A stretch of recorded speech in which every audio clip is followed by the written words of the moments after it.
Hey, Claire. Hey, Jason. We've got a beautiful episode today. Super beautiful. What do you think? What do you think people can expect to hear in this episode? Well, today we talked about the difference between fitting in and belonging, the difference between the invisible and the visible, and how deliberation plays a role in that, finding yourself, finding God. Maybe not finding God. God finds you. Gospel's chasing you. But deliberation processes, and we had some beautiful, wonderful guests who are transfer students, and they had some insight for us, and it was delightful. It filled us up. I learned about a concept called Sonder, which is about how everyone else has a life as vivid as your own inside of them. And, you know, it seems like the kind of thing that you don't have to say, but when you dwell on that, when you really think about it, I think that's kind of what Whistle the Feast is all about. Mm-hmm. Enjoy.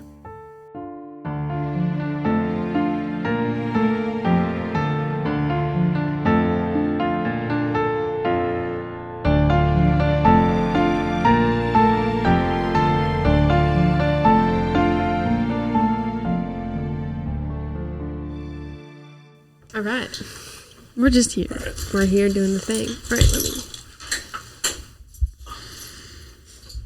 I don't know how I need I'm this Lauryn, works. by the way. Very nice to meet you. Nice to meet you. Well, you put the headphones on. Oh, this is interesting. It's Right? nice, isn't it? Now you can hear. Yeah. So I'm number one here. And you want to make sure the mic is... Close? Well, yeah, that you're talking right into it. Okay. Right? So you kind of get it near you. Sage, sage, sage. Sage. Is it the sound of sage? Sound of sage. Can we grab it? Everybody Taking good? notes. I'm good. All right. I Yes. think I'm good. Okay. Well, Yeah. we're supposedly talking about what it's like to transfer. Supposedly. Yes. Yeah, supposedly. Like that's the direction that I'll just sort of turn us and shove us. Okay. And then, you know, if we meander, that's delightful. Okay. So maybe we'll start with introductions briefly. I'm Jason Jaspersen. I'm the host of Whistle the Feast, and today I'm joined by today's co-host, Claire Marcus. Hello, my name is Claire. I'm a student at Bethany. My name is Silas Gawrisch. I'm a guest here today. I'm a junior. I like to think of myself as an academic nomad. We'll get into it, but I've transferred a couple times for schools, but I'm currently at Martin Luther College in New Ulm, Minnesota. I'm Lauryn Messner, also a guest on today's podcast, and I have transferred once before. Unless you count Cerise, which was my study abroad in Italy, but I don't necessarily know if you can count that as a transfer. Maybe we'll get into that. The questions have to do with how do you make a choice. I want to know about the ways that you experienced deliberation. See if you can get yourself back into that mindset when you were trying to figure out where should I be. Silas, you and I had a lot of conversations about this, and that really kind of spawned the idea of this episode. Scrolling on my phone here, finding some of the ideas that I've asked about or thought about. So here's some prompts that maybe can get us going. I don't know, Claire, did you share these out? No, they don't know. They don't know anything. All right. So, Oh, no. I didn't know the rule about sharing. okay. So listen to this. A couple ideas, and this is not an agenda. This is not we're going to go through all of these. The point is that we develop momentum and then we take it. We go. Sweet. What do you think college is? Big question. Right now we're writing things down. Describe the colleges you've considered or attended. What's your deliberation process? How do you know you made a good decision? Who do you think you're becoming? And finally, belonging versus fitting in. And when I look at that, I don't even know what I mean. But I think that's fine. These are prompts that get us going. So I've kind of crafted these sparks. Anybody want to take any of that right away? I gotta finish writing these down. Wow, you need a refresher? Oh no, that's okay. I'm good now. Yeah, that was fast. That was a lot of stuff. That's all right. It's quick. I can start with the first one there. What is college to me, at least? I think initially, I kind of just viewed it as school, which I think going into college, a lot of people don't really recognize what you get out of it, how it's useful, how maybe it's not so useful. So initially, I probably had a pretty narrow view of it. For a little bit of background, so my freshman year of college, I started at Martin Luther College in New Ulm, and then I transferred here to Bethany, and then over the summer here we had a lot of conversations, long conversations with a lot of people, and then I ended up deciding to transfer back to Martin Luther College, and through kind of all of that, I learned that college is less about grades and curriculum and I don't know, whatever other things kind of go along with that, but it's more so about experience, whether that's good or bad. And I think you can take it too far both ways. If you go one way and it's like, oh, I'm just here to have fun, and not really care about, your academics and learning and that kind of thing. You miss out on a lot of important conversations, important insight. But then if you focus solely on the academic side, kind of the mechanical side of college, I think you lose, I'd say some of the emotion that goes with the experiences you have in college.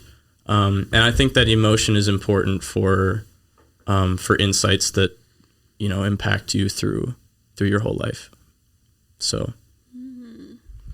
Is that a new realization? The emotional aspect of what college is? I think yes, definitely a recent thing. I think as I'm starting to get older, I'm finding the ability to, when I'm in an important moment, whether that's, hanging out with my friends or a chapel service or something like that, I'm able to recognize in the moment that it's an important thing rather than just looking back and going, oh, that was really cool, which is still good, but I think it's like you leveled up. You can do a new thing now. Yeah. And it doesn't happen all the time, but every once in a while I'll kind of in the moment step back and go, oh, this is important. And then I'm able to kind of focus on maybe what's crucial in that particular moment, which a lot of times is actually how I feel in that moment, which is kind of where those emotions come into play. So, and that I heard the other day that when you're having conversations with people and have relationships with people, it's very easy over time to forget what people say, but rarely do you forget how you felt in that moment. Mm-hmm. And, that can be with romantic relationships, with friendship relationships, familial relationships. A lot of times when we think about our relationship to a person, it's kind of how do they make you feel? Which is a little dangerous sometimes, but for the most part, that's kind of how we're hardwired to recollect and ponder, like the past. So maybe nonverbals are playing a big part, a big role. Yep. We maybe like to think that what's being said is what's being said, but we detect so much more. We read so much more. Yeah, exactly. So I guess the short answer is experience is what college is, gaining experience in all sorts of different things. I think I would also agree with that. I'm going to take a little bit of a different approach. I thought before I went to college is just kind of something that you did, kind of like, I don't know, like everyone goes to college. At least everybody in my family goes to college. So it felt like something that I was just going to do, even though I didn't know what kind of direction I was going to take in my life. And it led me to being somewhere close to home, which was MSU Mankato, far enough away from my parents, but also close enough to home.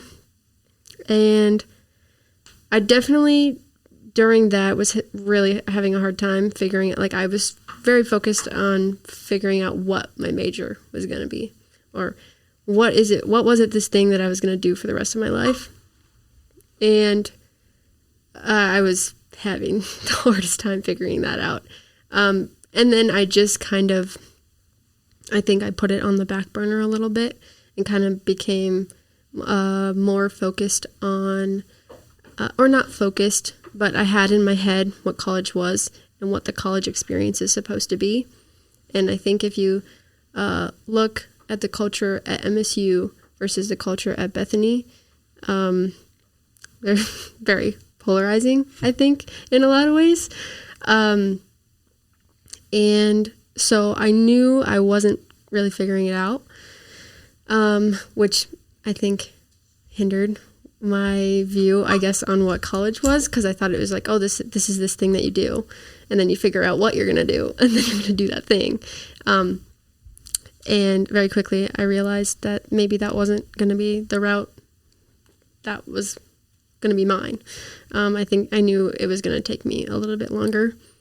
So college to me was experience, and I knew that I needed to have more of it, and to experience something different. And so that led me to... Can I pause you? Absolutely. So you've implied some things. Mm-hmm. Can you describe the polarizing cultures, and can you describe what that preconceived idea of what college would be was? Before college. Okay. Yeah. So I grew up in public schools. And so I grew up in a Christian home, but not in I didn't go to a private Christian school. So I think Christ is not at the center of public schools, at least my public school. And so MSU is not a private Christian college either. And a lot of the culture there has to do with partying, drinking, those kinds of things. And that is not the culture that I've found at Bethany. I found one that is Christ-centered.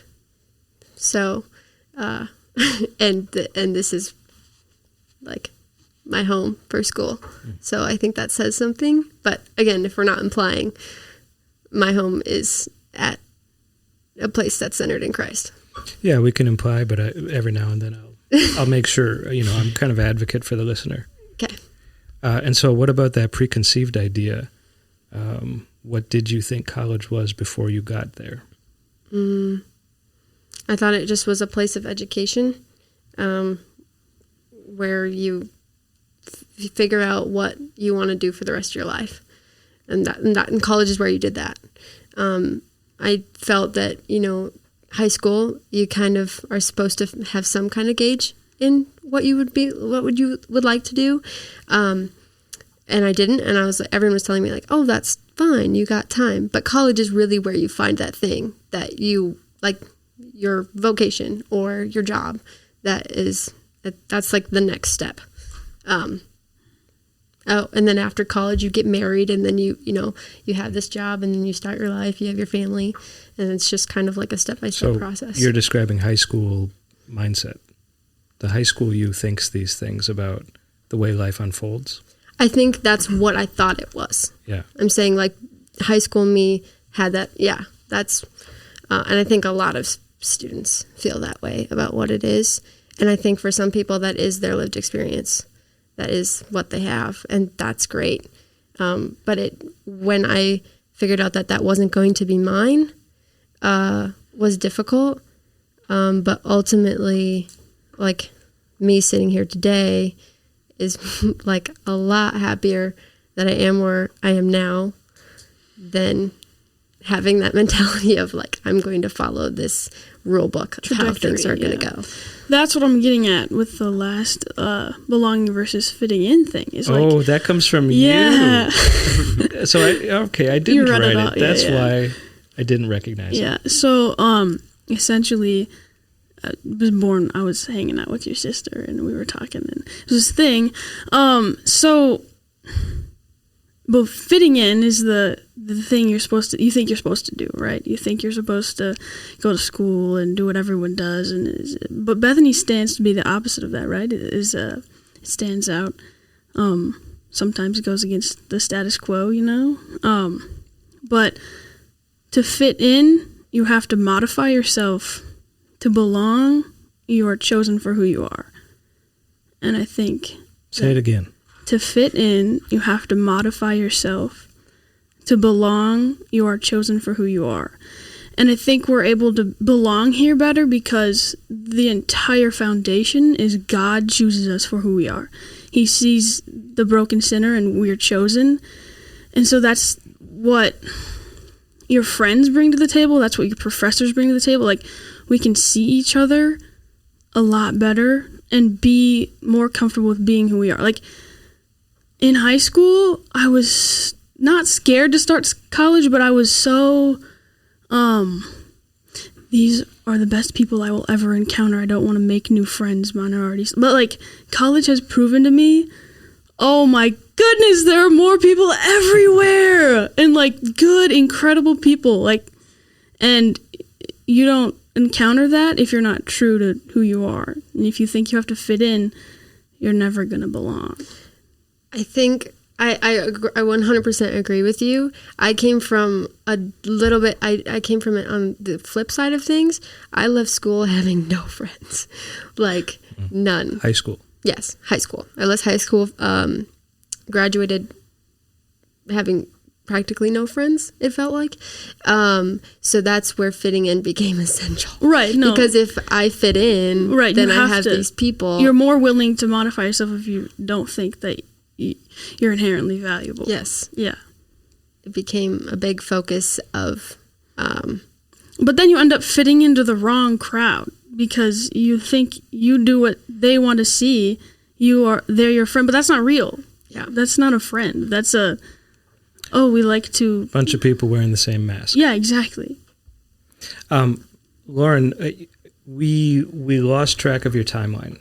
Yeah. So we were on your high school brain and then being in MSU, and at some point you realized this isn't working. Yes.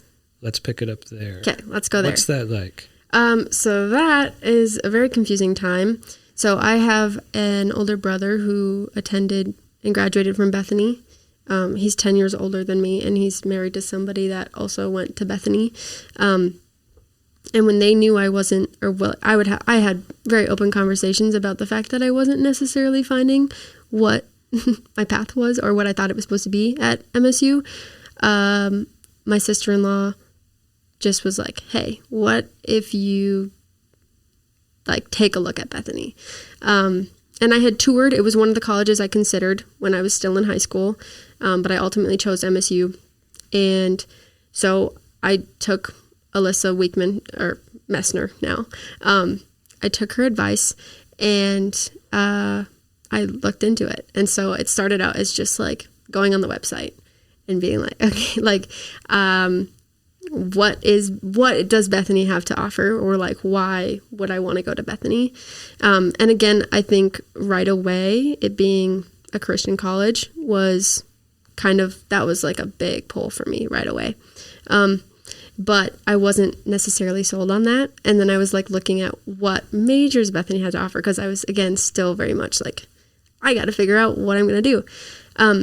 So it's kind of, I don't know, is it ironic? Is that the right term to say that going to a school with less options is where I like found where I wanted to, go, or what direction I wanted to go? Because maybe that's not what it's all about. Yes. So and honestly, I will be very honest with you. After my freshman year, I was back at home. Freshman year at Mankato State. My freshman year at Mankato State. I was sitting at home, again, considering, and then I was just like, I'm just going to do it. Like, I was, like, when you wanted to talk about, like, what is your deliberation process? Yeah. I can't really pinpoint it for you, because it was just a matter of, like, I was pondering, and then it was like, I'm jumping. And then you knew. Yes. I admire that. Yeah. So I just did it. And I was like, okay. And then they got me in right away. But it was not easy at the start, I will say. It was... Culturally? Or emotionally? Definitely, like, in terms of, like, kind of like a culture shock, right? Because I was just, like, in the MSU culture, which I described. And I still had my friends at MSU who I loved. I was living with my MSU friends, but I was attending school at Bethany. And that was very difficult, because I was trying to... Change has kind of in general always been something a little bit difficult. But now navigating this new school, new culture, still on this path to try and figure out what I'm going to do. And then also watch my friends continue to live their life seeming as though they had it figured out was very different. And then there was also this task then to make new friends in my brain at the time, to make new friends at Bethany. I'm a very social person, so that's huge for me. And so that was really difficult in the beginning. And so now to go to your question, how do I know that I made the right choice? I did not at first. I actually really regretted my decision. I wanted to go back to MSU. I was like, nope, I do not know what led me here. Like, I was like, what was my deliberation process? Like, I just jumped, and I gave it time. And I think that was huge for me, because had I not given it time or given myself the chance to meet the people who I've been able to meet, or said yes to certain opportunities that Bethany has given me, then I wouldn't have been in this point in my life where I feel incredibly blessed to be here. Okay, so just trying to put us in time here. That was your sophomore year. You jumped in your sophomore year. Sophomore year, so yeah. And where are you now? So now I'm What year are you? My senior year. Okay. But I will be taking a extra semester. So instead of graduating spring of 2026, I will graduate December of 2026. So I think credits wise, I'm technically a junior, but next semester I will enter like on credit level my senior year. But this is my 4th year of college. Let me assure you that I did 5.5. Okay. Yeah. Like I just didn't understand the race. Yeah. Why are we in such a hurry? Mm-hmm. Like, I get money, that seems to be the answer, but I don't know. Like, when else are you doing this? This is college. Let's be thorough. I have a question. Yeah. So it's backtracking a little bit. Yeah, that's okay. You're talking a lot about culture. Mm-hmm. This is an assumption, but going into college initially, from high school to college, did you realize how important culture was to you? I don't think so, because I was kind of ready just for anything different than I had at high school, because I left something that was challenging for sure at the end. And so I wasn't necessarily worried about culture. I was more worried about just finding something new, finding something different. I just wanted something different. And in my brain, like when I got there, I was like, oh, so this is the different, and this is what's cool. And it's funny because I was talking to a friend, one of the friends that knew me, like she met me right on that era of my life, my freshman year, where I just did not know who I was, and I was trying to fit in. I wasn't trying to belong. And she just kind of said, like, there's been a shift. And that was like also validating because I feel that shift, but for somebody to know who knew me at that point to see that shift, I think, not that it really matters, but it was like, okay, yes. Like, I think also when people can see like a positive shift, that also helps reinforce that you maybe did something right. I have a follow-up question. Okay, yeah. So maybe that's kind of what you're describing right now. But so you went from not recognizing the value in culture to recognizing it. What was that transition like? What triggered that? I don't know. Because it seems like it was at the forefront of your decision, at least for the most part. So yeah, can you describe kind of what that shift was like? The shift, yes. This is interesting. I think it was just like slow, like realizations. Like first it was like, okay, I have friends here and I like these friends, but like they were slow coming. Like, and at first I think it was, I got some advice at the beginning, which was, find like your own friends. Cause I kind of at the beginning, I clung to other people who had their groups, which is fine because amazing people and like I'm still friends with them. So I think when I first found some people that had their life centered in Christ, I was like, wait a minute. Okay, so I went from a culture that did not do that it was, again, Christ was not involved, to friends who had Christ at the center. I think seeing the polarizing cultures then kind of makes you go, okay, this is what I value. So I think being able to like see the polarizing cultures, and then just like in general over time, like new realizations, finding new friends, having new experiences, again, like validated that value for culture, if that makes sense. Maybe the stark contrast made your decision easy. Yeah. Bethany's the forest of Arden. Bethany's the color.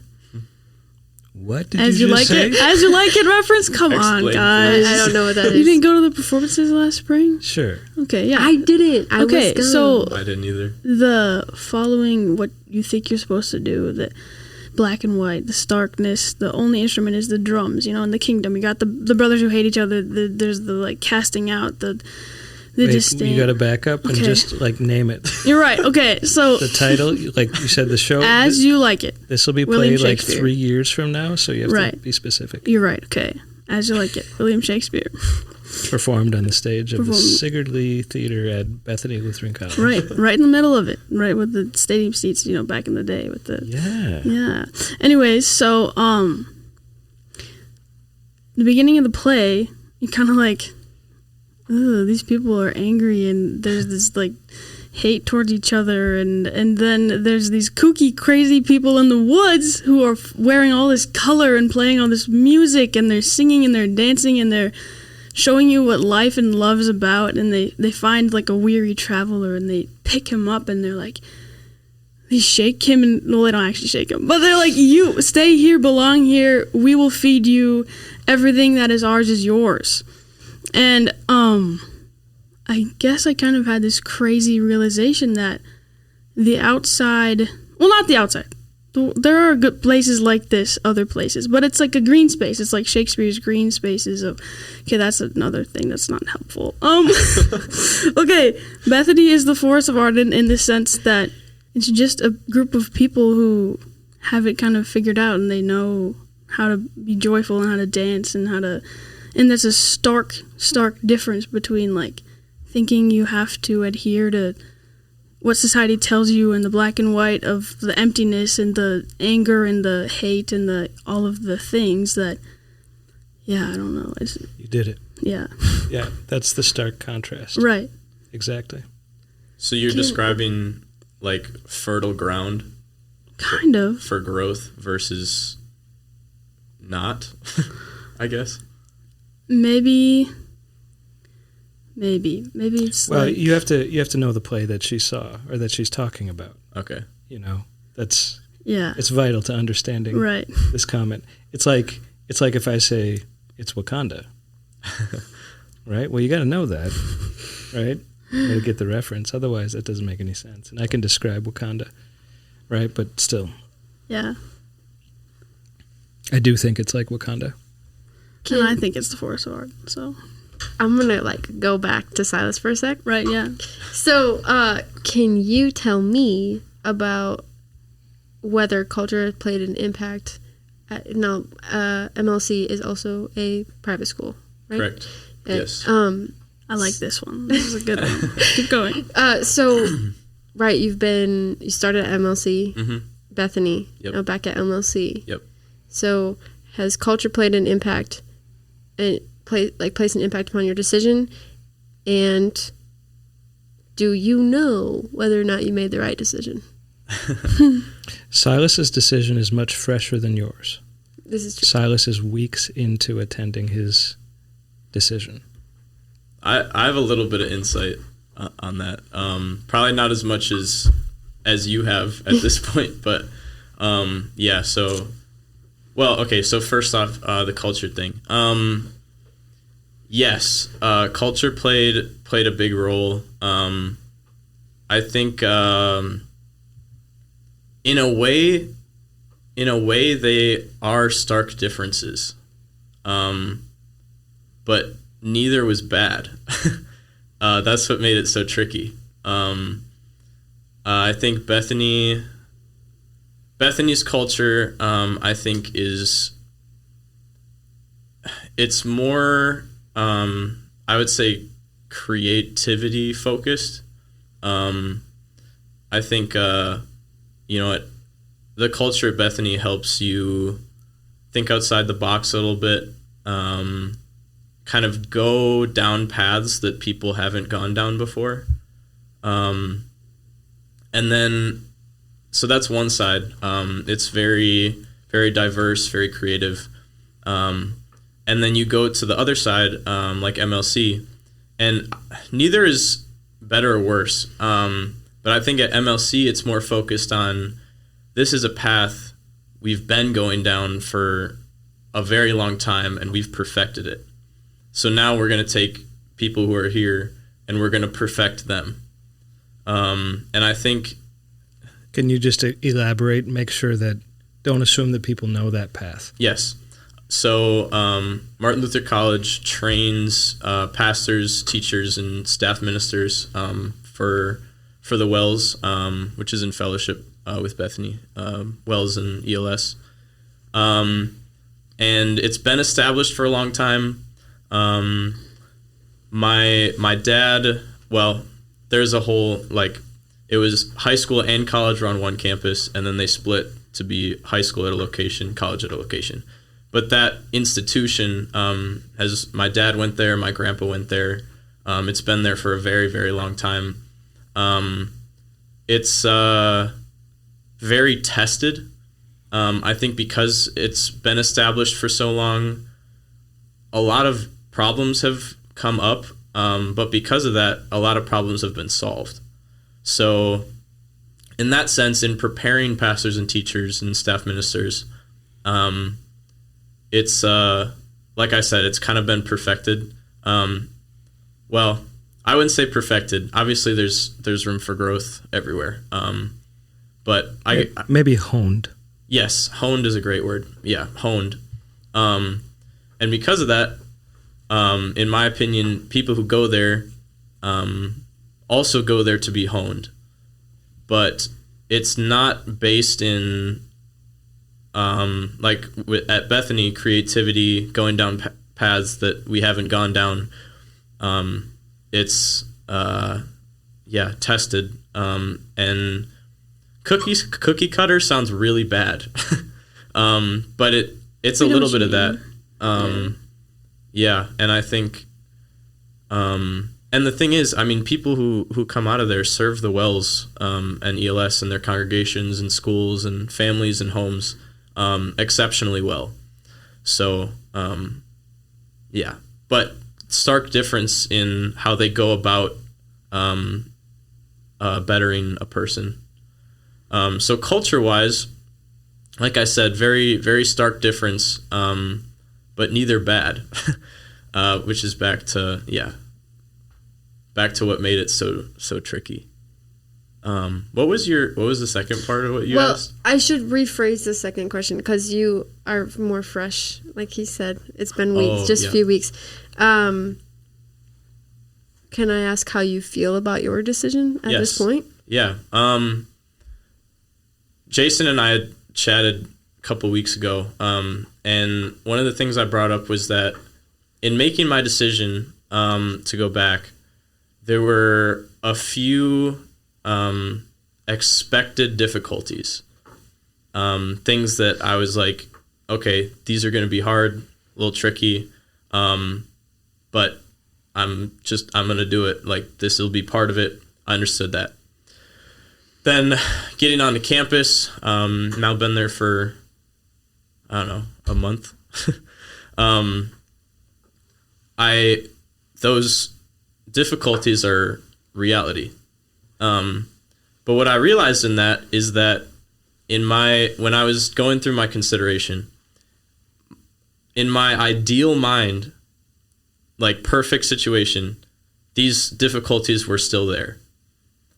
And in now experiencing those difficulties in the present, it's kind of like I'm doing it right, which sounds weird, but it's like, because it was so ideal in my head and those difficulties were there, and now I'm experiencing them,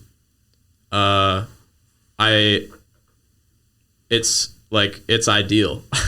Are you saying because the thing that you expected happened? Yeah, it's assuring that what I thought would happen is happening. Oh. And that's not to say that I expected everything that's going on while I'm there, but it's sort of, I don't know. It kind of assures you that your thinking is valid, your logic is valid. Yeah. And that in a way I made a good decision because there's more assumptions that I've made about it that are probably further down the line.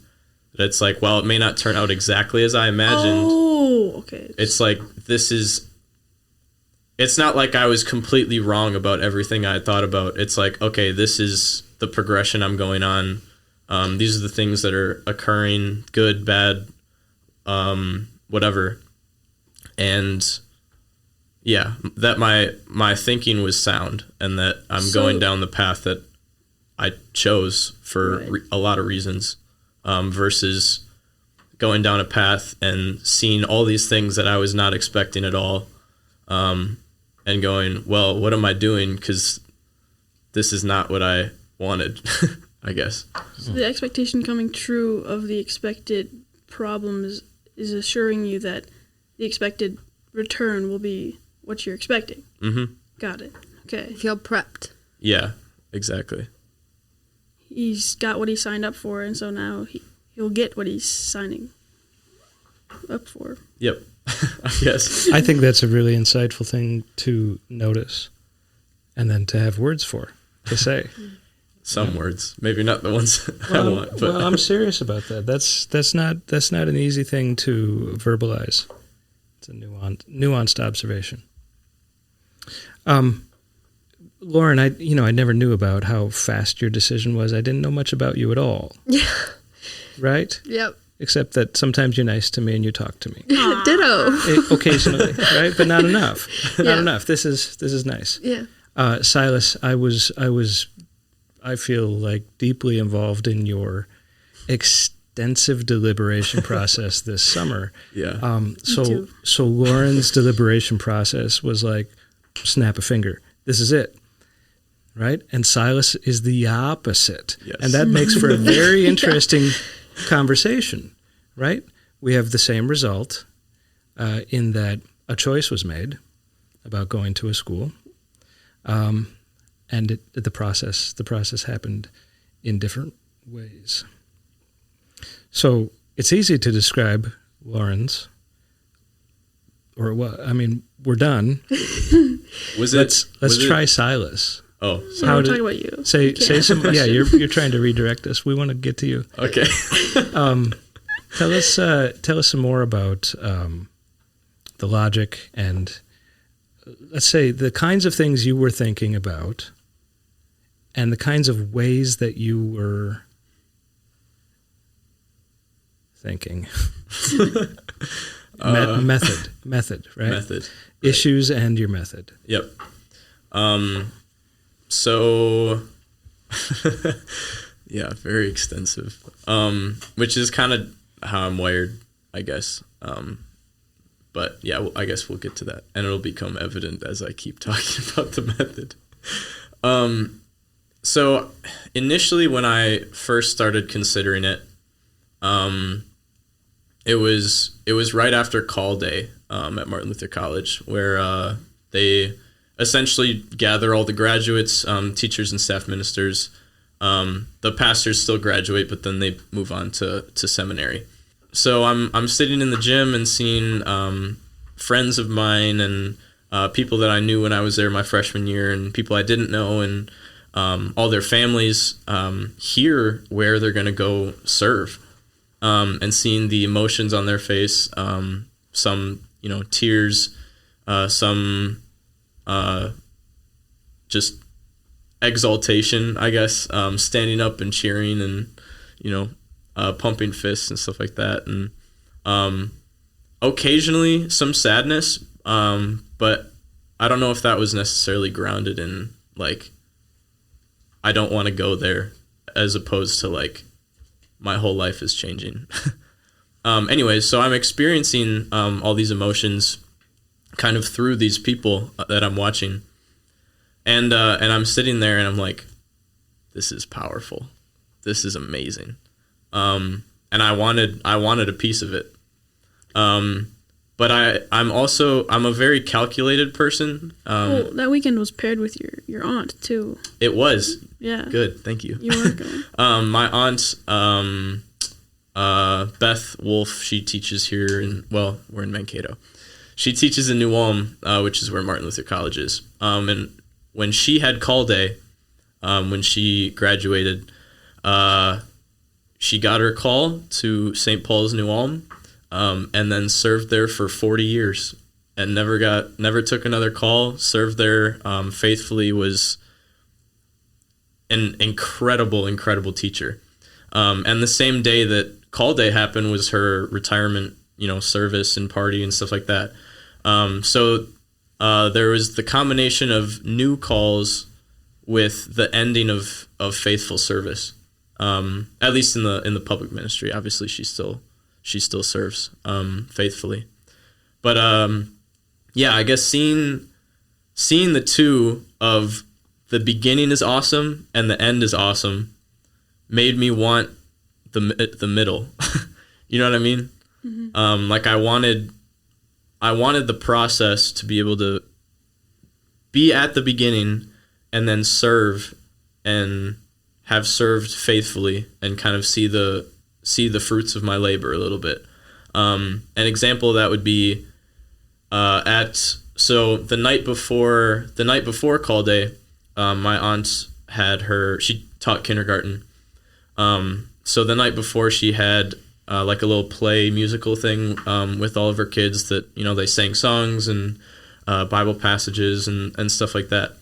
And then at the end, one of the I think he was maybe a janitor. He definitely did a lot more there. I don't know what the right term is. Director of something. Kind of got up there and was saying, because he served almost just as long as she did, and was telling all these stories and stuff like that. And that was really cool too, to see kind of the influence that she had not just like at the school, but like with an individual person, I thought was really cool. And then the next day at her service, or at her retirement service, at the end of the service, the pastors said a piece, about her, saying thank you, and another one of the teachers there who was retiring. And then at the end, they said, anyone in this church that was either taught by Aunt Beth, or their kids were taught by Aunt Beth, stand up. And it was probably more than 3/4 of the church stood up. Unbelievable. Like the amount. Personally, my brother and sister were taught by her, and my children were taught by her. Yeah. It's incredible. And just being able to see the scope of influence that she had on kids and parents and a community, a school, a church. It was just amazing to me to see that. And again, I wanted a piece of it. The chance to be able to influence others. Later, this was kind of part of my process, I guess, but somebody very close to me, Jack Middleman, I don't know if you've met him. You guys know him very well. Yeah. Anyways, he asked me what my why was. Like my why for just life, essentially. Good man. Yeah. And initially I was like, oh, well, I want to serve God with my gifts, which is true. But we talked about a little bit how that's a cop-out. Sounds terrible, but it's a little bit of a cop-out because it's kind of like in grade school, always saying Jesus to every answer. You're not wrong, but there's more to it. And I don't know if I had ever considered that before. So I started thinking a lot about my why. And at this point, I had listened to quite a few episodes of Whistle the Feast. And influence was a big piece. In fact, I think that was a couple in a row, yeah. Yeah, that was a theme of, whether directly or not, I'd say every episode in some way or form. And I pondered that quite a bit and realized, like, it's not just serving God with my gifts. It's I want to influence whoever I can in order to spread the gospel and let my light shine in that way.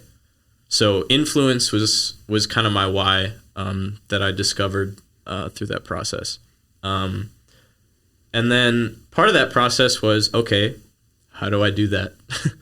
And what does that look like? I think something that came to my mind throughout that process with influence was not just I want to influence, it's who do I want influencing me in order to influence well. So I thought about the people that I'd be surrounded with at both schools, which again, in all of this, it's no good answer and no bad answer. Like, it's, very tricky. But yeah, I was thinking a lot about who I'd be surrounded with, whether that's, friends, professors, coaches, that kind of thing. And then I ended up hitting a wall because neither one was bad. So then I kind of backtracked, and this happened many times. I would kind of take a line of thought, and then I'd not come to a conclusion. And then I'd go, all right, well, there's got to be some other way I can get to this. So then I'd back up and do a new method. Another one of those methods was when I was in grade school, my mom and I did like a pros and cons list for what high school I'd go to. And it was, a lot of categories like, spiritual life, physical health, close to family, not close to family, teachers, professors, music, worship, kind of anything, any category you can think of. And then you would rank them, either or which school. And this, it's starting to become clear to you guys, but my mom and I work very similarly in this. We're very like analytical, kind kind of step-by-step process, that kind of thing. And we did that then for the Bethany MLC thing, and it came out dead even, which was not helpful at all. So I kind of tabled that for a little bit. I had a lot of good conversations with family. I had a cousin who he went to MLC and then is at SEM and is now he's a pastor, Mission Start in Montana. But through all of those years, he was really on the fence about it, and he kind of just kept going because he's very, very gifted in a lot of different ways, and very wide variety of gifts. And he told me, I talked to him about my decision, and he told me that he kept going back to like the purpose, which in anything you can serve the Lord with your gifts. But he sort of kept going back to, I have the gifts to be a pastor, and it's clearly important. So he sort of just kept doing it and doing it. There wasn't a whole lot of like emotion to it, I guess. He sort of just kept telling himself like, this is what I'm going to do.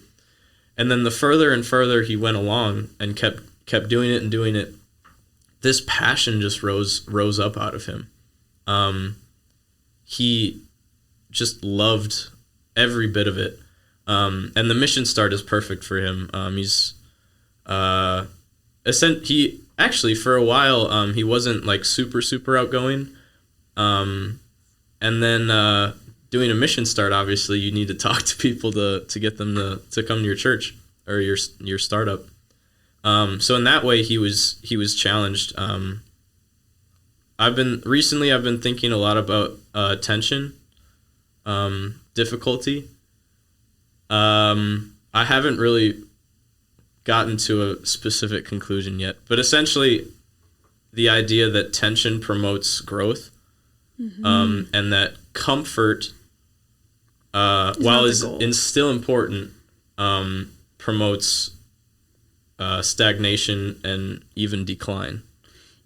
Yeah, I remember at one point in the summertime, you were like, okay, I have to make a decision by Sunday.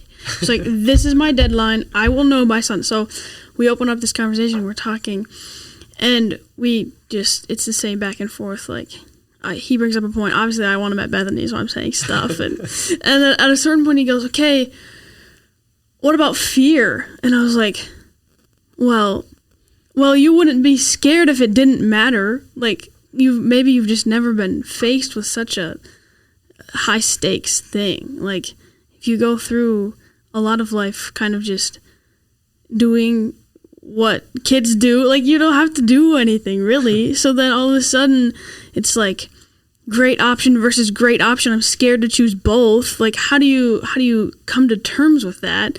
But yeah, so he kind of said, like, what am I supposed to do? And I was like, well, it's good that you're afraid. If you weren't afraid, what are we doing here? But I don't know. Yeah. Yeah. Yeah. And I think, to that point, like, it was very tense, especially like getting close to that deadline that I had set for myself.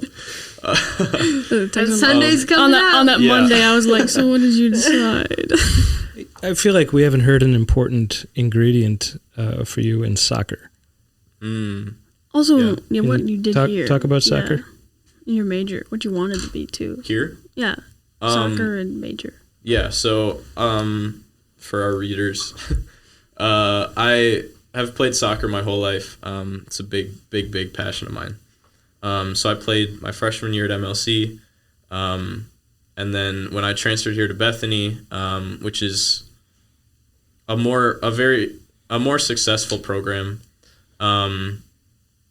It wasn't why I transferred, but it was a big plus in my eyes. It was a bigger program, better players. It was an important factor for me.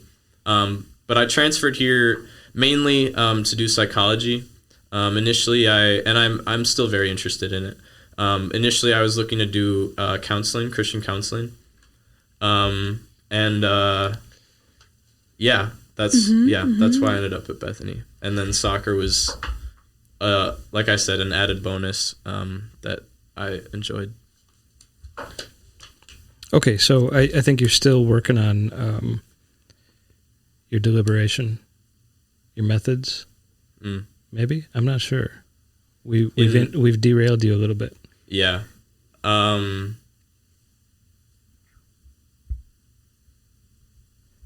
Yeah. Pros and cons. Yeah. Tension. Yes. What other things? Tension is where you were. Yes, Yeah. tension is where I was. Good reminder. Go ahead. Oh, I was just gonna say, I feel like I'm noticing like the two extremes, because when you talk about like all of this deliberation, all of it, it like actually taking a physical toll on you, like I have to do this, versus my experiences as like just like I think about it for a little bit. I'm like, okay, I'll have some conversations. All right, I'm just gonna do it. On the flip side, my stress then comes after the fact, right? Then I'm stuck. Now I have to like do this do it right? thing that I was like, oh no, like what have I done? You know what I mean? Like now I have to think about. You guys' deliberations on the opposite side. Right. Of the decision. I didn't think about all the things that were maybe going to happen. So you didn't have an expectation coming in. Yeah. So I was like, oh, this like without those expectations. Kind of freaked me. And I'm most of the time, you guys, like I am a thinker. I am an overthinker. But like when it comes to life decisions, I'm like, well, I guess we're just going for it. And then that's awesome. Yeah, but so your approach is to kind of pick it up after you've launched which yourself. Causes me so much stress. Well, I feel like Silas and I need to like you guys need to really like teach each other some lessons because it's just wild. Like that might be what's happening right now. So when like I was talking about like when difficult times came, stressors, that it was like good for me. Like that's how I saw it. When you have difficulties or stressors, is it like, oh no, I made the wrong choice? Or is it like instinct? Yeah, like instinct. I'm like, okay, I've done the wrong thing, So that's opposite too. Yeah, so like it takes me a minute to be like, okay, like, all right, well I'm here now. Right? And I can't control the fact that I'm here now and I made that decision in the past. I can't reverse that. So it's almost like you fooled yourself. Yes. Yeah, in a way. Yeah. And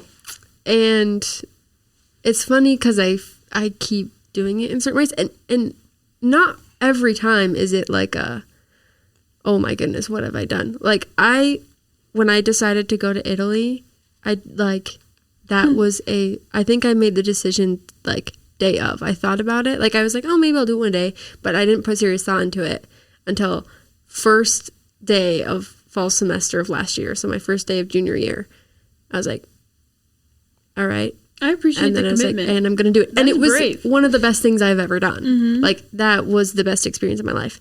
Sorry to like derail you, but I was just saying it doesn't always like, a lot of times I'm freaking out, but and then I have to pick up the pieces, but it hasn't always worked that way for me. So that was a nice change of like, wow, this is nice, I think you can't just drop that without explaining it. What do you mean you went to Italy? Oh, yes. Okay, so I studied abroad my spring semester of my junior year, and I didn't decide to do that until fall semester of my junior year. So, and officially, that's a transfer to. You're asking for the school? Yeah. Yeah. Right? Did you transfer to that school? Yeah. Like you have to like apply to the school and get accepted into the school, and then you're receiving transcripts from that school. Like you have to send your Bethany transcript to that school.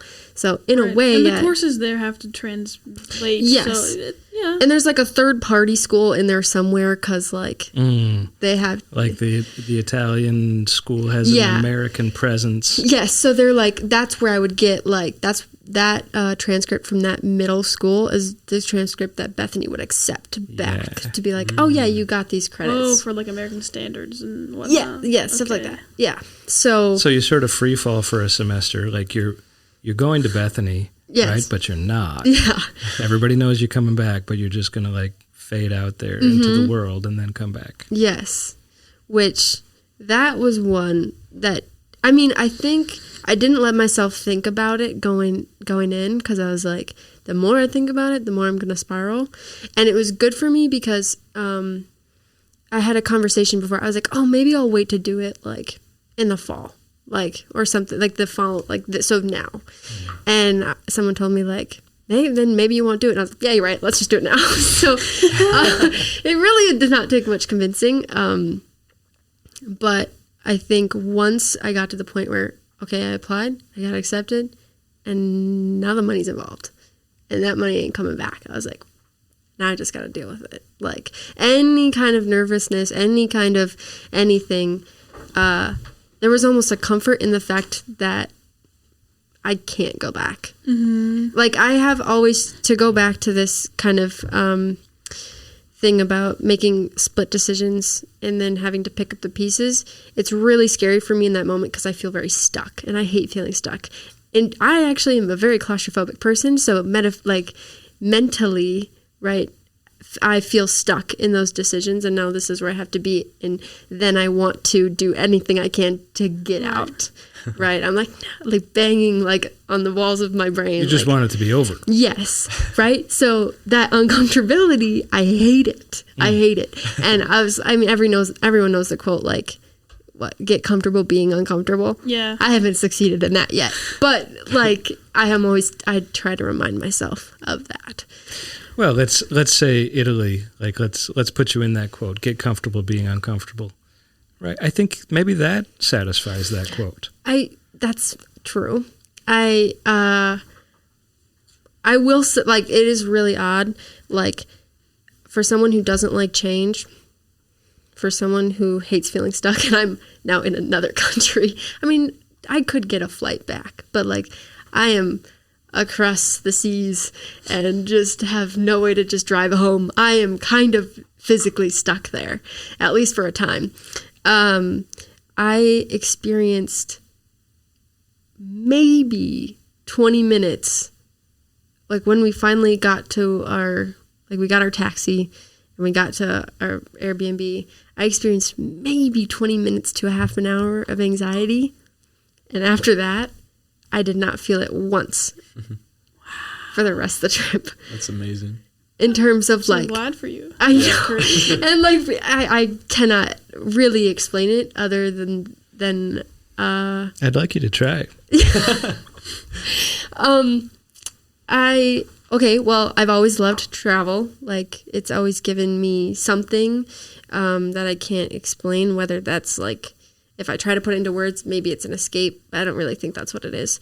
I think it's just like discovering a new place and like finding a lot. Culture, new perspective, new culture, all of that. Even depending on, like, you can get that anywhere you go in the U.S., you know, like, or from town to town, school to school, you know. But I think, so that was part of it, I think. Also, I think, again, being forced to be like, okay, like, I am here. I did put a lot into this, and you are, like, I told my, like, you are going to make this, like, you are going to make this worth it, kind of. Yeah, so you're describing commitment. Yes. Right? And that does change the equation, doesn't it? Mm-hmm. When you commit to anything, the game changed. Yeah. Mm-hmm. And I think I knew how much it meant to me to come out of the experience feeling satisfied. So, but I didn't let myself have this like immense amount of pressure on myself, because the second I do that, I'm setting myself up for failure, and I didn't want to do that.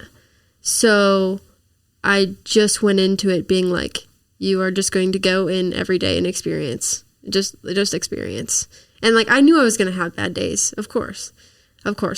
Like, I think after spring break is when I, like, that's when, like, maybe a little bit of homesickness started to come in, because I had someone from home. You have friends come over. Yeah, I had a friend come, and, like, it was like, you know, I've got a piece of home. Right. You know? And I also had, like, a boyfriend and family at home. Like, it's hard to be away from that. But I love them dearly. Like, I really do, but I cannot explain, like I was so okay. And I also knew it was so temporary. Like, this was only for a time, and I'm here to experience. I am here to learn. I am here to see. And so I just let myself do that. And I let myself have bad days also. And I think that's what I need to carry into my now, this present, back at home, is being okay with, like, having those bad days. Because if I let myself do that in Italy, why am I not letting myself do that here? And this is, like, my home. So I just want to say I've heard other people describe that same experience studying at Sarissa in Florence as having that kind of I'm very okay, maybe better than ever, like turning point. And part of it has to do with maybe proving to yourself that, look, I'm doing it. I'm out here. Yeah.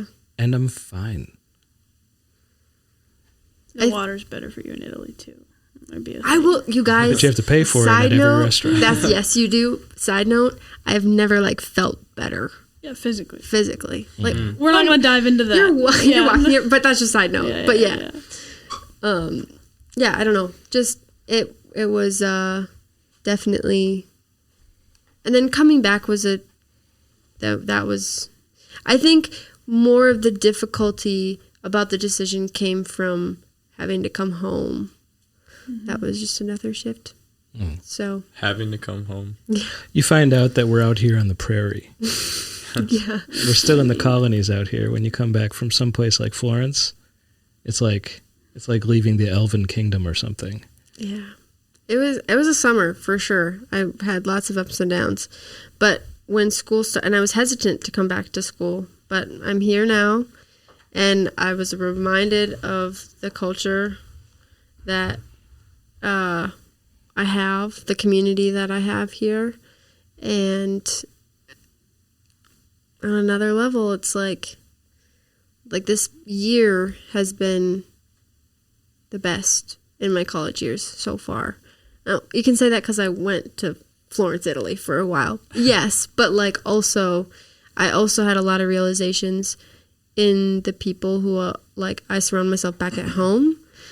Like having that community is like, I don't know, it in a way it made me realize that feeling that I had in Italy also exists here. And it's through the people that I surround myself with. Do you think you would have found that without going to Italy? That's a good question. Maybe not. Because at that point I had never reached that level of like, I don't know. I think in a lot of ways Italy helped me realize to not take things for granted. So, and I've been guilty of that for a long time. I think we all are. But I don't know. I feel like I just have a new way of like looking at stuff now. I don't know. Lauryn, maybe it's time to go to introductions. Let's talk about what you do here. Like what's your major? What were you studying in Italy? Yeah. Okay. So my major. We're just starting this episode. Welcome, readers.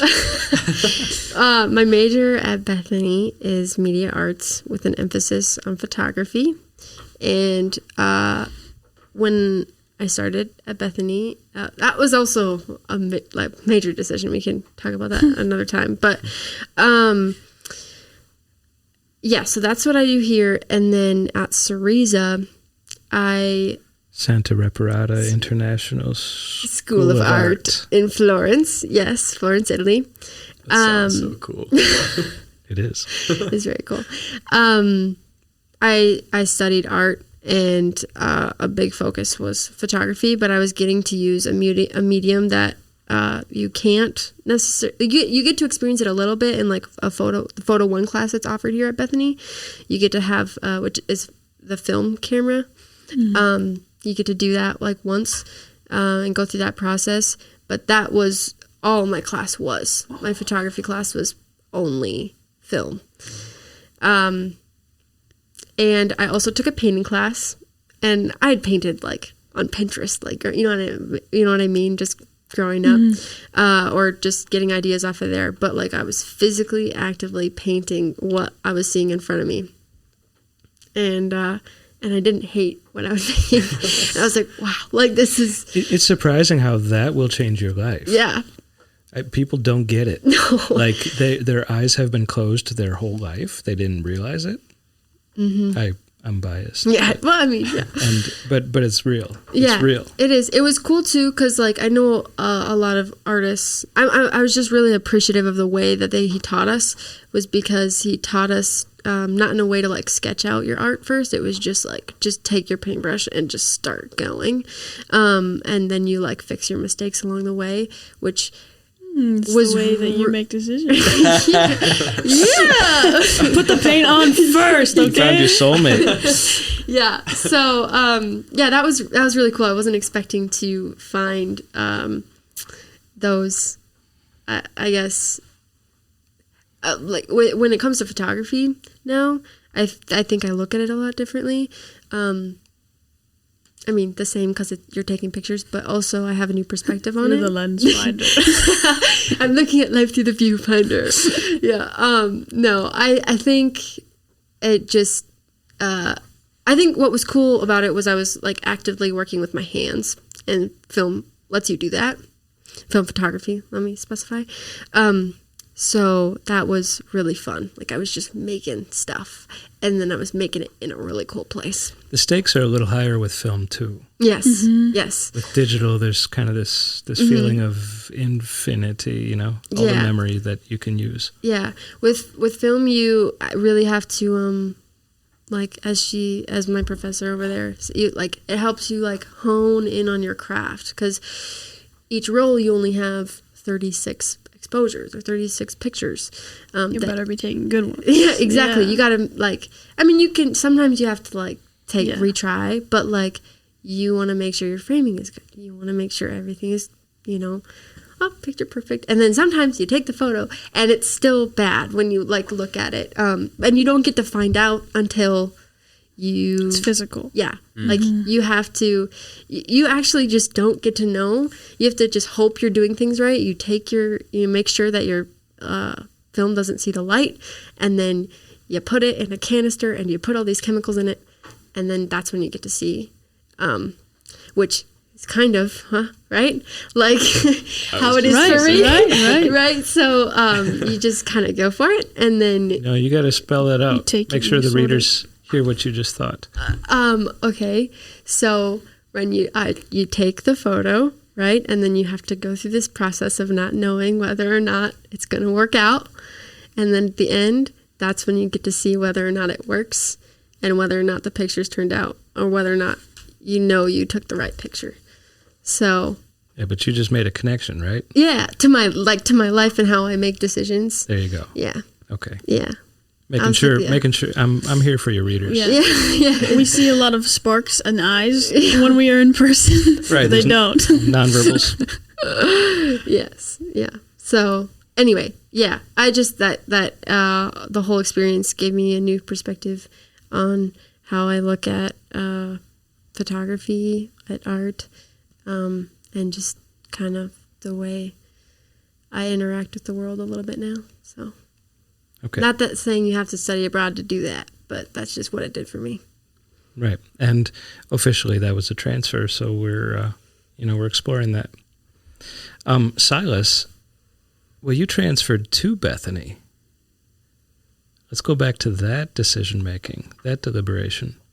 Okay. That one was definitely easier for me. The reason I was... Freshman year at MLC. Yes. Transfers sophomore year to Bethany. Yes. So the reason I was at MLC in the first place, my plan was I was pastor track. So I had planned to get a theological education in the pastor track, and then instead of going to SEM, I would go to Bethany or some other counseling master's program, and then be able to do Christian counseling through the lens of someone trained as a pastor. So you're describing the plan. Yep. And you were starting your plan. Your freshman year was the plan. Yep. Okay. Yeah, so that was the plan my freshman year. While I was there, I realized that MLC has some psychology classes, but not to the extent that I was very happy with. Because while my focus there was still to get a theological training, I wanted to explore psychology more, because up to that point I had pretty much taken one psychology class in high school. So I was passionate about it, but I didn't really know why. So I wanted to figure that out while I was there, and I didn't, because there wasn't a whole lot to discover. So then in kind of thinking, oh no, what do I do? I was like, I need to be somewhere that I can explore psychology, but still be in a Christian environment, where I can strengthen my faith and be trained in theology and doctrine and things like that. It's funny. The initial point that I started considering Bethany was right after we played them in soccer. In the fall of your freshman year? In the fall of my freshman year. Okay. We had lost pretty bad. Maybe I'll be on that team. Move into the better team. Yeah. Okay, continue. So anyways, and obviously, there was in my head, it was a little humorous, because I'm like, I just lost pretty bad to them, and now I'm considering going there. Right. But yeah, so then I kind of thought about it a lot, had some conversations with people, but I think the hesitancy in transferring was more based in, I just started something new and established something new, and now I have to do it again. But that was, at the time, was pretty easy for me to overcome. I would say because I got a lot of encouragement from others. When I would explain kind of why I was considering that, they, said it makes sense. It seems like it suits your gifts really well, and encouraged me to do so. So that gave me a lot of courage, in that sense. So I made the switch. Right. And you came here and you kind of transferred into the idea of sports psychology rather quickly. Pretty quickly. Yep. Do you think if you hadn't have gotten into that trajectory, you might have stayed? It's a great question. Yeah, you talked about that with me in your deliberation. Yeah. That was an important crossover, an important goal. Yeah.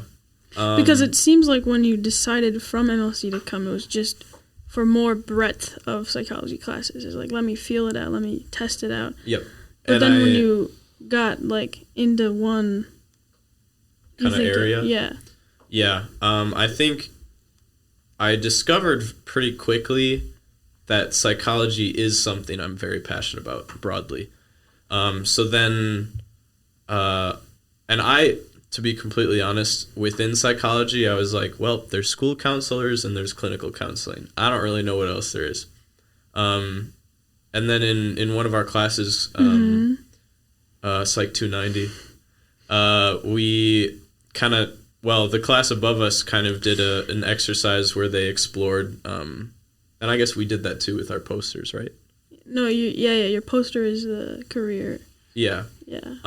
So we did an assignment essentially where we explored we should probably explain it. So in the Bethany Psych department, there's this thing called 290, and it is a career development class that you take as a sophomore. And the expectation is you show up with dress pants and a dress shirt, black and white, and you show up and you go to the class and you make a resume and you consider what you want to be, who you want to be, what you want to do. It's very intense for somebody who is quite he's still young, and then you have a mentor who's in the above class, the 390 class, which happens to be what you're in when you're a junior. So we just graduated from black and white. We don't have to do that anymore. Anyways. Really? Yeah. It is like a monumental. We should. Anyways, so Silas and I were in 290 together. And so we did all the same assignments and the same preparation or whatever. And But yeah. Yeah, And that led him to sports psychology. Yes, yeah. So one of our assignments was to make a poster on a chosen area of psychology, and talk about what is it, salary, what the day to day looks like, the type of education you need, yep, who you serve. Yeah, exactly. I chose sports psychology more because it's like I play sports, I like psychology. It fits. Yeah. And then the more I thought about it, did a bunch of research and looked into it and made my poster, I was like, this really suits me. Down to not just, I like sports and I like psychology, down to like my personality, how my brain works, who I serve, what world I would be working in was part of it too. Mm-hmm. What change can I make, whether that's on a micro level or a macro level. And it really fascinated me and still does. So while I was here, I kind of shifted from the counseling focus, which actually counseling that's still kind of part of sports psychology. So I wouldn't say I've like stepped away from that. But anyways, yeah, so I kind of narrowed my focus a little bit while I was here. And that's what I was planning to pursue. I just was probably planning to, graduate from here and go get a master's and then do sports psychology. Was that decision that where you honed in more on sports psychology, was that as strenuous? Did that feel as difficult for you as like picking what you want to do versus picking what college you wanted to go to? You know what I mean? It was not stressful for me, partially because it was very low stakes. Mm-hmm. Being a sophomore and early in the year as a sophomore, I'm I essentially have 3 years to change my mind if I don't like this. Because I would only be graduating with a general psych degree. And within those 3 years, if I find something else out and I'm I'd rather do this, that's after college for a master's program. So for me, the stakes were a lot lower. Also, the assignment was to do research, which is part of his deliberation process. So. Yeah. Right. I suppose, yeah. Yeah. Before product. Research before so product. It was poster. in there. That's very much. That's very how my brain works. Yeah, I do. Did it for you almost. Yeah. And that's with everything. Silas and poster, Lauryn and film photography. Yeah. Anyways, but yeah, so these are success stories. Yeah. Assignments work. Assignments define. But maybe ? Yeah. Something to ponder. Yeah. I would say. Okay, yeah. My question though: would you still be here if you hadn't have narrowed to sports psychology? Which you can't probably answer. Actually, I would say no. Okay. My reason for that is partially for the reason why narrowing it wasn't challenging. Mm-hmm. It's pretty low stakes, especially because Christian counseling, the more I think about it, I don't know. Because I essentially would have been going back to the situation I left. Which I don't know if I would have made that decision. Right, so then also we have to consider that you going back to MLC was a different trajectory, because it's longer, you're not pastor track anymore. Correct. What are you? I am staff ministry, which essentially you work in a church or a school or whatever, and you serve in kind of whatever way suits your gifts. Some people work hand in hand with a pastor and they do member care at a congregation. Mm-hmm. Some do, organization things. Some work in a high school and teach religion. It's kind of a... Build your own? Yeah, exactly. Yeah. It's kind of a... Yeah, build your own is a good way to put it. And in my deliberation to go back to MLC, staff ministry was very intriguing to me because of that fact. I didn't feel like I really fit into education or pastor track, because this is going to sound a little... They're just so honed. But I was going to say, I feel like I have a wide variety of gifts. Mm-hmm. And not that others at MLC don't, but I didn't feel focused in a path. That makes sense. Because it's so honed and so straight. Right. And I kind of wanted to go all over the place in honing all the gifts that I have. So staff ministry made sense because it's like there isn't really a path. Like they train you in a lot of theological training, so that's your basis.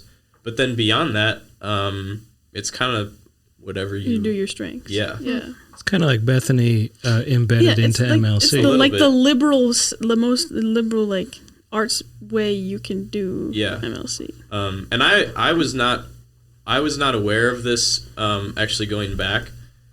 But the staff ministry program, I think, was pretty straightforward for a long time. It was, you go to a church and you work with a pastor, and a lot of people would say it's for people who want to be a pastor but aren't good at languages. I don't think that's true at all. There are cases for that, definitely. But yeah.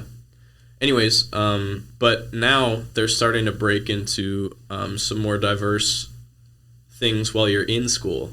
I don't know if I'm allowed to share this. I'm going to share it anyways. Buckle up. Okay.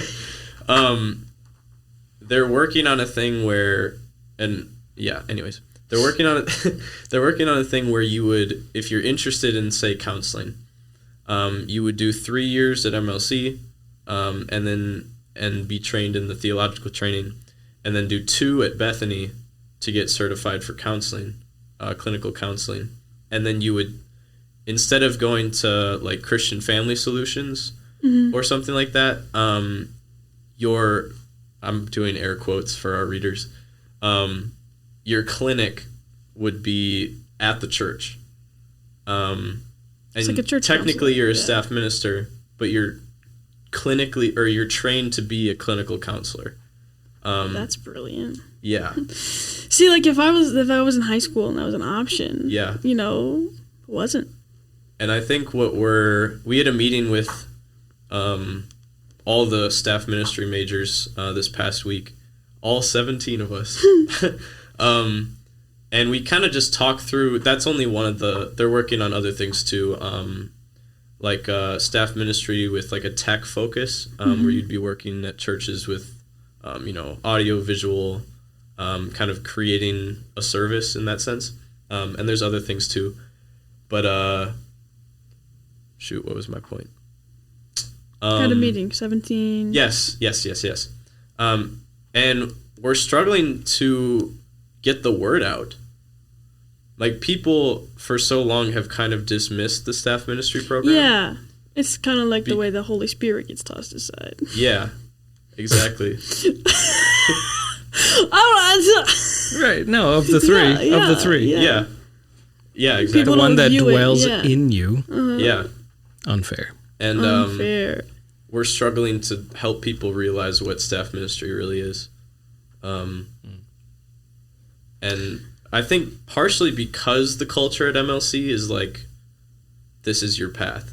Mm-hmm. You know that the when you get is there. Scary. Yeah. Yeah, so this is kind of a different sort of approach in general, which becomes a little illegible. Yeah. If your brain is already, it has its mind made up about what this is, like what is MLC, is resolved for the most part. Why change it? Why bring it up? Right. In your own mind. Yeah. And I think what goes along a little bit with that is like, here at Bethany, we really stress that idea of vocation. But when we're at MLC, when we're doing recruiting with high schoolers or parents or that kind of thing, I don't know if vocation is stressed enough. I think it's like, well, you're outgoing, so you should be a pastor. Or you're good with kids, you should be a teacher. Yeah. And vocation is like, I have all this set of gifts. And God wants me to serve in the best way possible with all of the gifts that he's given me. And I think when it comes to like recruitment, if we can help kids understand that, well, for one, it'll help more people do staff ministry.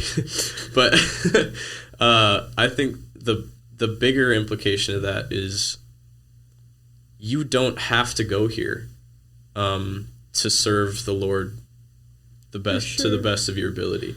And also, your vocation doesn't start when you get a call. Right. I think that's a big thing too. It's like it's right every now. single interaction you have is divine in nature because we're all masks of God. Yep, exactly. Yeah. And it's interesting that in order to, not that the goal is to boost enrollment, I think that'll be an effect of it, but I'll just say that for now. In order to like boost enrollment, get people to come to MLC, to train people to serve in the public ministry, we're almost loosening the grip a little bit. We're not saying you should go here because, we're saying, for as little as I know you, I recognize these gifts in you. I think this would be a great place for you to serve, but you can serve wherever you want. And I think that'll actually help people be like, this is a great place to serve. I have these gifts and I want to use them to the best of my ability. Right. And There's MLC seems like a great place. There's not a laundry list of you must have these gifts. It's you have gifts. We will turn you into a servant. Yep, exactly. We're describing, I think you're describing the difference between belonging and fitting in.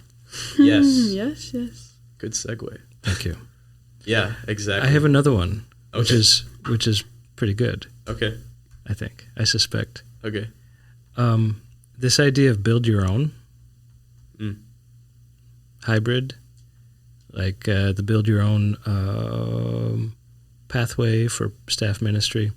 It strikes me that you as a person, Silas, are good at build your own. Potentially. You're very ready to take pieces from one thing and put it together with another. Here's a kind of practical example. You live in Mankato. I do. You have an apartment in Mankato, and the hilarious potential that you're going to play your roommate in soccer against each other and then come back home and be roommates and eat dinner together, I think is hilarious. It is pretty funny. But that's that's very unusual, probably unheard of, that an MLC student is living in Mankato. With two Bethany students. With two Bethany students. So there's a hybrid kind of allowance there. You allow that, or you're okay with that. And I know that there's technicalities, like you had a lease and you had to, you were committed. Commitment again. But there's a pattern there in the ways that we talked over the summer about how you don't necessarily see in either institution the thing that you want. And he's building his own. And you have this goal, right? You talked about sports psychology this summer, and you had it all laid out. Like, maybe if I do this, and then I do this, and I do this, then I can get to the thing that I want. But there was no prescribed pathway. You were just going to build it. You're just going to make it, will it into existence. Strong-willed child. I suppose. Just an observation. I'm not going anywhere except there. You're making a poke at second-born children?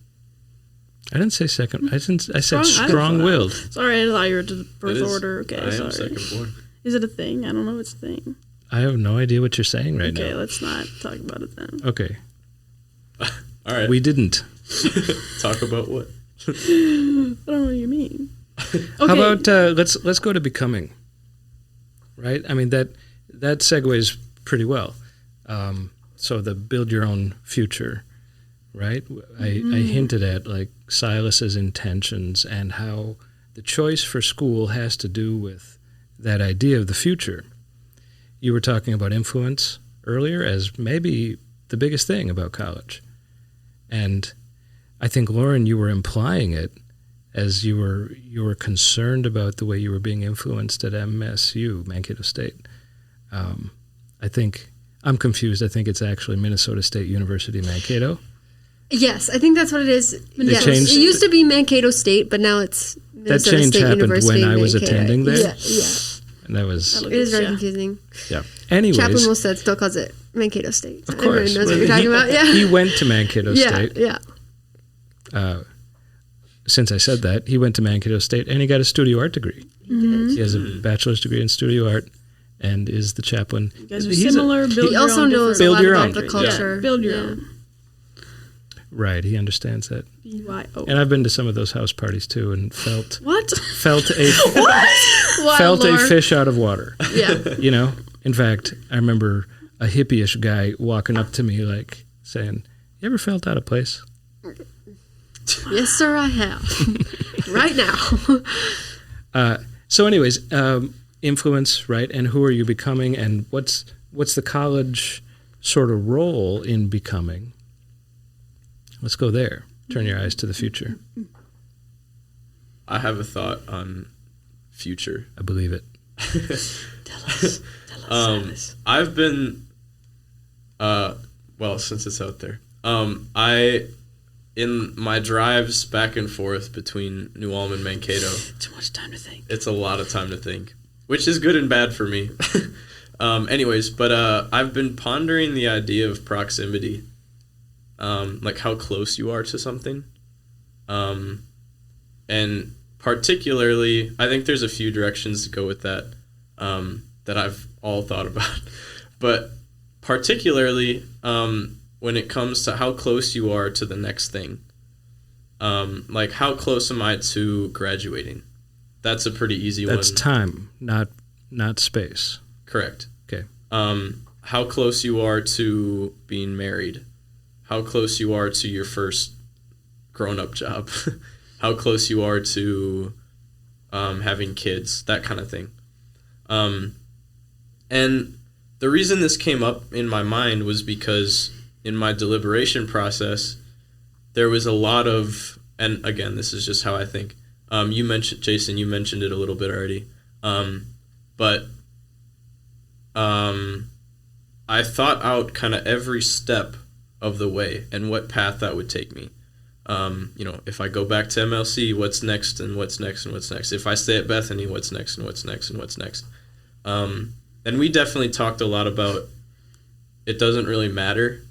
It does, but the present and the kind of the decision right now is what's important, not necessarily the decision or what the decision says about the 12th step or the 20th step or that kind of thing. Yeah, my thought there is it's too heavy. It's too much. Right. And you're not God. Can't know. Yeah. You cannot. You can't know the future. Right. And in back to that idea of proximity, in kind of retrospect of making that decision, I found some comfort in so that idea of how close you are to the next thing. I should know this. I don't. It's either 1 Peter or 2 Peter. But it talks about our current suffering being for a little while. That's the specific language, a little while. Essentially meaning we are a little while from heaven.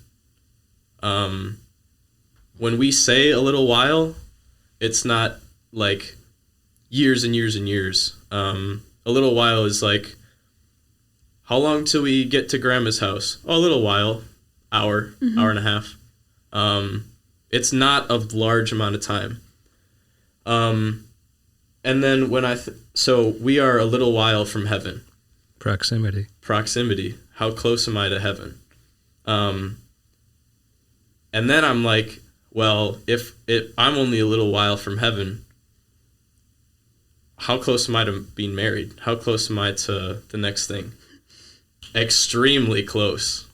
It's right there. Sure. Assuming a standard timeline, you're compressing all of that. You're saying if the end is right around the corner, everything before it is even closer. Right. And for me, I found comfort in that because it's less overwhelming trying to think of all the big picture. And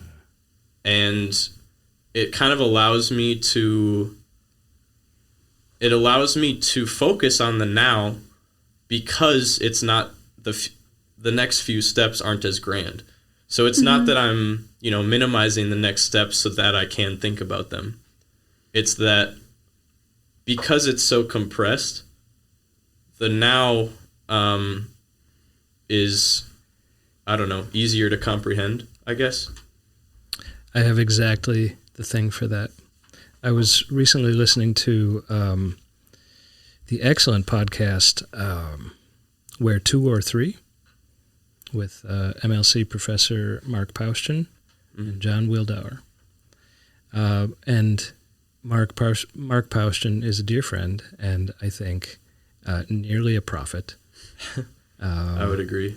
He made a point in this last episode. It's called Influence Part 2.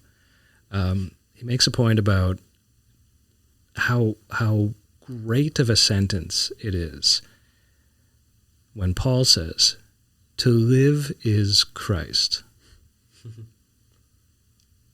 He has us pause on that thought. Your identity, your life, everything about it. As a believer, it's everything, and then it follows up with, to die is gain, like a big shrug. In fact, the gain, it's like more Christ. Mm-hmm. So you either have Christ or you have more Christ. Those are your two options. I've heard it said that if you replace the word Christ with anything else in that first sentence, the second part doesn't hold true. Try it out. To live is fun. To die is Christ. To No, die to is- gain. to die Yes, is- sorry. To die is gain. not fun. Not fun. Wait, what? Do it again. You do it, not me. Well, I don't know, that was good. Pick another Do word. a different one. Well, yeah, I guess, This is like Mad Libs. yeah. It's a good word. If you have ideas, let me know. But To live is progress. To die to die is gain. So it I don't know like the point is it just scrambles the logic of Right. the progression. Yeah. Right, because Christ is the greatest thing that you can put the perspective of to die is gain on top of. Yeah. Right? Yeah, nothing else allows death to be better than life. To escalate. Yeah. Okay. Because without Christ, like for your example of progress, without Christ, progress is the life, but that's the peak. Like there's nothing, like you're saying, there's nothing else that trumps the next thing. So in that sense, death is the end. Death is, nothingness, I guess, which is not better than progress. Death is never gain if Christ isn't life. Life Right, isn't Christ. exactly. So I bring it up because it feels relevant to your idea of proximity, that in a little while, right? Christ, gain. Mm-hmm. In a little while, gain. Yeah. That's all about perspective. It just reframes. So I'm appreciating. I think this is really useful for young people thinking about their future. Yeah, the weight of the world is not on you at all. And we encounter that in this room fairly often. People wondering about how's it going to be on the other side of graduation or the future or all these steps. The steps that were in Lauren's mind as a high schooler, the things that you do, like the worksheet, that you fill out of life. And you just reframed it. You just sort of, everything diminished. The pressure of it diminished. Which I think is probably what I needed during the process. But the fact that it came after the process allowed the process to be worth it, I think. Like, that's what I took out of it. So if I knew that ahead of time, yeah, the process would have been The process easier. wouldn't have been growth. Yeah, exactly. It would have been easier, but I wouldn't have come out with insight, or at least that insight. So in that sense, the difficulty of the decision allowed me to enhance my worldview and insight into my faith. And that's a good example of what you mean by tension promoting growth. This is what an athlete would say. It's conditioning, it's training, makes you stronger. One of my friends who plays soccer with me at MLC, one day, I don't think he really realized how important, at least important to me, what he said was, but it goes along with that idea. He plays soccer. He's a very fast player. And one day he just comes up to me and goes, "I hate running." I'm like, "You play soccer? What do you mean you hate running?" He's like, "I don't know. I just hate running." And yet he does it every single day. And kind of back to that idea of like tension being growth.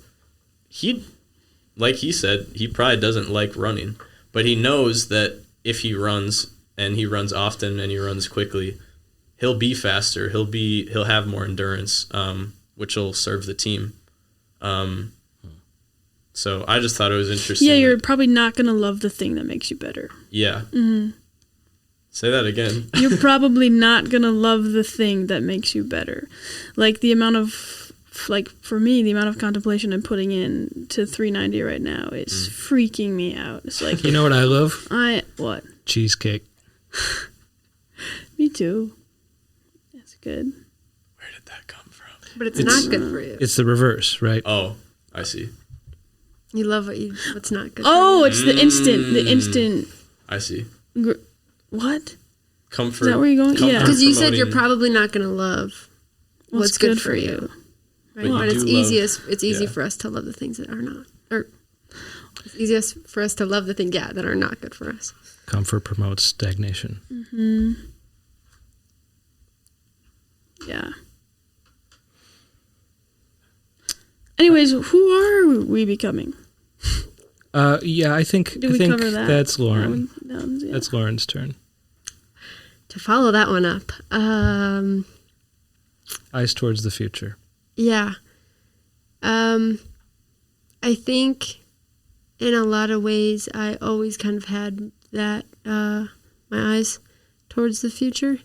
And I think it got me to where I am now. My decision process is, we've established. But I think, because I think part of the decision process comes from it's just a lot to think about. So I just decided to do it, and then I'm okay with picking up the pieces later. And I think that can get exhausting. So I hope this doesn't sound not great, but I think now I'm not really thinking about the future. You're present. I'm just trying to be present.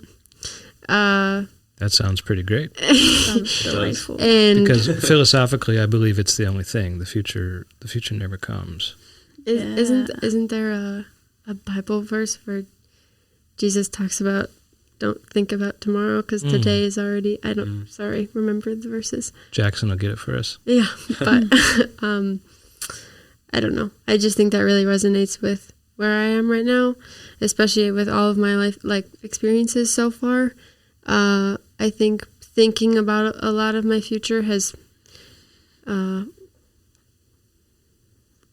caused me, I don't know, there's two sides of the coin. It's been great, but also caused me a lot of stress. And I think right now, where I am in my life, I am really okay with just being present and just living it. And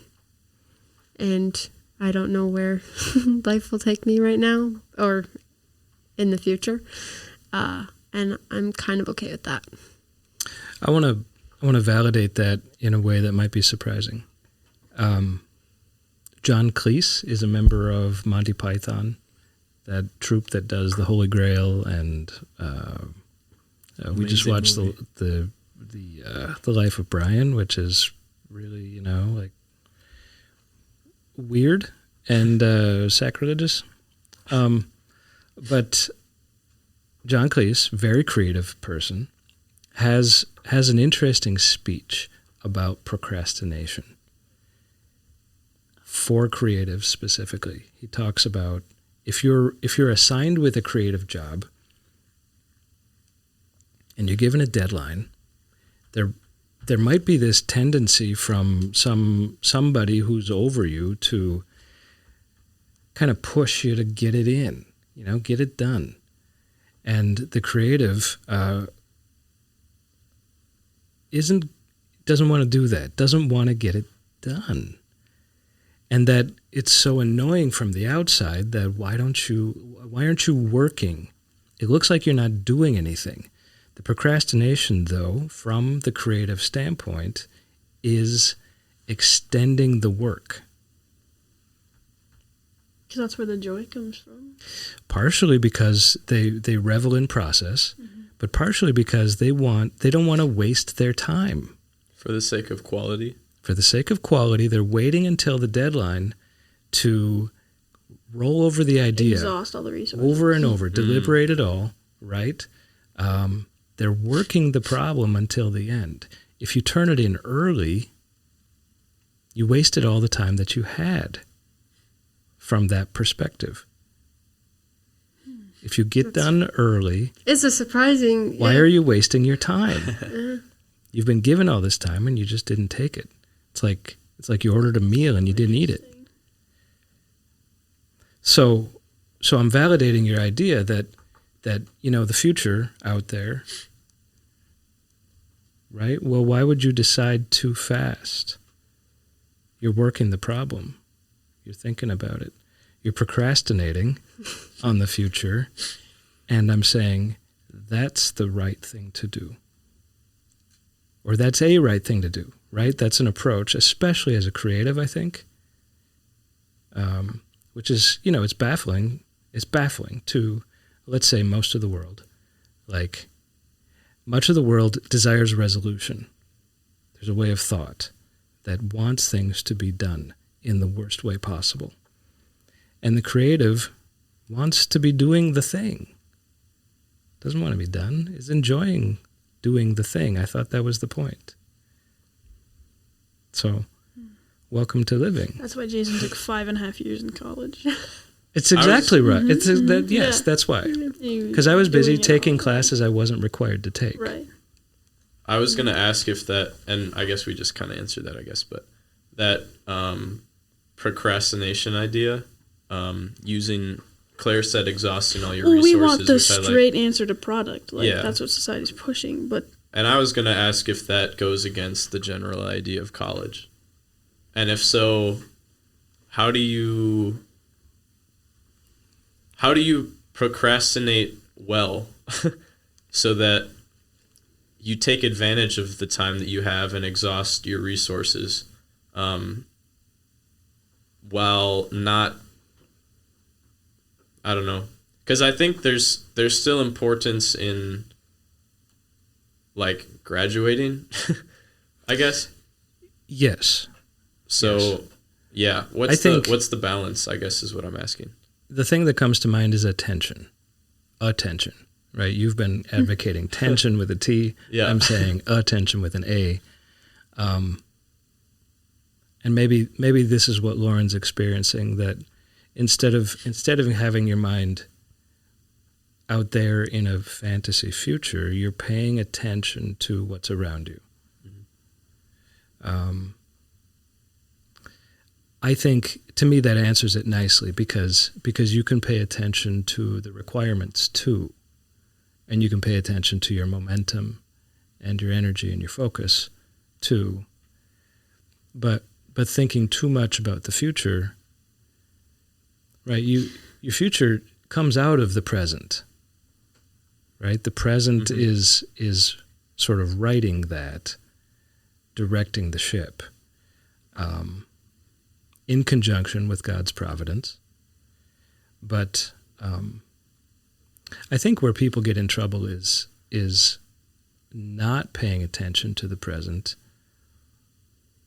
and ending up somewhere else mentally, thinking about what might be, and you're missing what is. Not paying attention. Yeah, I feel like I haven't connected with any of my friends in the last month because of just I'm always thinking about what's ahead, the deadlines, the pile of things I have to do, and it's like I'm not focused on them. Yeah. Yeah. And those are seasons. Yeah, you know, sometimes for sure. you gotta have to. Yeah. you gotta put your head down and get it done. Right. I do think I have to check myself though from time to time because, well, this is more of a new thing, but already I'm just like, I want to make sure it doesn't turn into just total avoidance. Mm. Is there? But that's a different way of ignoring. I suppose. Right? You pay attention. Pay attention to what's happening. And part of what's happening, and vocation really helps answer this too. Your vocation is set out for you every moment. You have relationships and responsibilities given by God in all kinds of directions. And that actually is the job. Whatever you imagine out there someday might not come, but you know what you have today. Do you think that being fully present, being able to be fully present, is a privilege? Like, in the sense that there are people who can't because... I'm much more hopeful than that. Yeah. I think. Like it's a gift almost? Yeah. Maybe, to be able to because be present? There are people who won't ever be able to, like, go to college or pursue seeing the world because they just have to catch up all the time. Or, like they don't have that choice. Yeah. Circumstances. Yeah. No, that's where vocation is brilliant. Yeah. Because it's got nothing to do with class. It's got nothing to do with your daily grind. No. It's got to do with your mindset, what you think you're doing. Mm-hmm. You can be in any job. You can have any amount of speed and stress, fast, slow, oppressive, not. Right. And you can miss it all, or you could see it all. Yeah. I have a thought. I was recently introduced to the idea of Sonder, which is like recognizing that the people around you, their lives are just as complex and just as vivid and just as real as yours. And I think what goes with that and what made me think of it is it's also very different. Like, it's not the same vivid as mine. It's not the same complex as mine. So with that thought, no one, like people in different circumstances than ours, while they maybe don't like have the same experiences that we do to view the world, they, like what Jason was saying, maybe their world is faster, or maybe it's, whatever, however you said it, I can't remember now. But they still have different experiences that allow them to come to, whether it's the same or different conclusions about the world. Mm-hmm. So, and it's just as vivid and just as complex as ours, but it occurs in a different way. So it's not that they don't have the ability to be present, but they're present in different moments and therefore come out with different insights that we can also learn from, and they can learn from us. So it's just different, I think. Viktor Frankl wrote eloquently about his insights from being in Auschwitz. And I bring it up because it feels like circumstances are the driver of how your life goes. But it turns out that attitudes and perspectives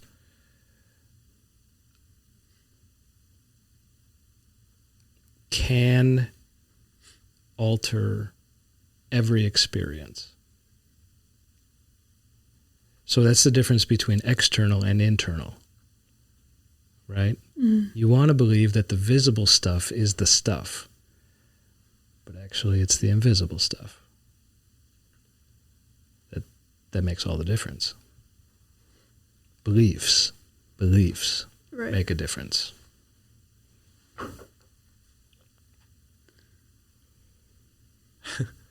Mic drop. Yeah, you talked to me recently about that idea of invisible versus the visible, and I think I'm starting to recognize things that I didn't because of that line of thinking. Like you're saying, I think we're kind of hardwired to trust and believe what's right in front of our face.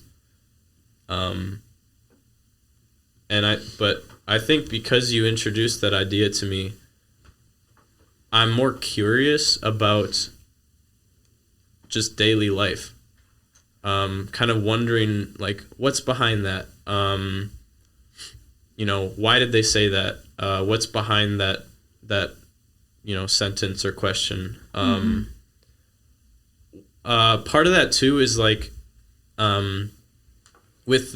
just as an example, with the staff ministry program, and trying to kind of revamp that and make it better and kind of strive for excellence there. The invisible is, the visible is, this is where we're at right now. The invisible is, how did we get here? Why did we get to where we did? And then what's the right way to go about changing that for the better, I think, versus this is what's right in front of me and this is where I want to get to. Because I think that bypasses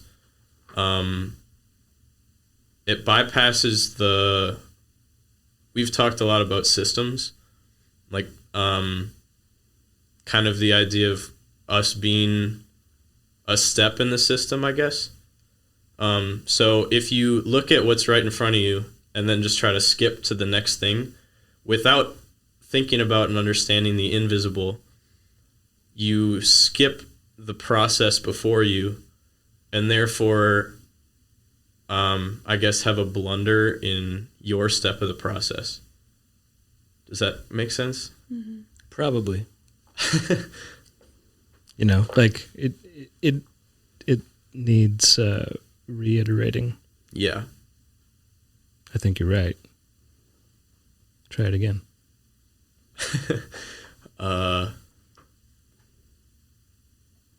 Recognizing the invisible allows you to make a better visible.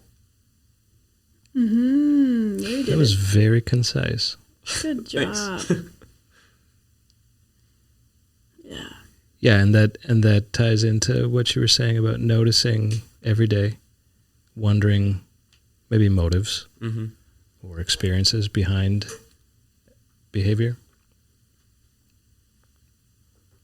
That was a big realization for me as an artist because I make visible. I make tactile. I rearrange matter. But at some point I realized all of that is referring. Everything that I make is pointing towards motives or concepts that are not there, but hinted at. I feel like if you don't realize that, then maybe you don't grow as much as you think you have. Can you say more? I don't know. If you don't realize that you're invisible makes your visible better, then how can you tell the difference between the visible before and your visible now, or how you've grown during that process? I'm feeling something. Is visible fitting in and invisible belonging? Because we have this stance that every person is more than their face, and like, yeah, it's like there's so much depth when you start to know a person, or you start to understand, like, see them. You see them for Sonder. Yeah. Yeah. So maybe the visible, the face value is, we have to have the invisible to have, like, belonging and sense of, I don't know, connection. You don't love your friends for what they look like or their top 5 qualities. You love them because, so much more. One of these days I'm going to have another dear friend from MLC, Luke Thompson, on this podcast. He wrote a paper recently with the subtitle, Orienting the Soul Towards the Immaterial. Orienting the soul towards the immaterial. He thinks that that's what Christian school is for. That's what Lutheran education aims to do. And it accomplishes that in a lot of different ways.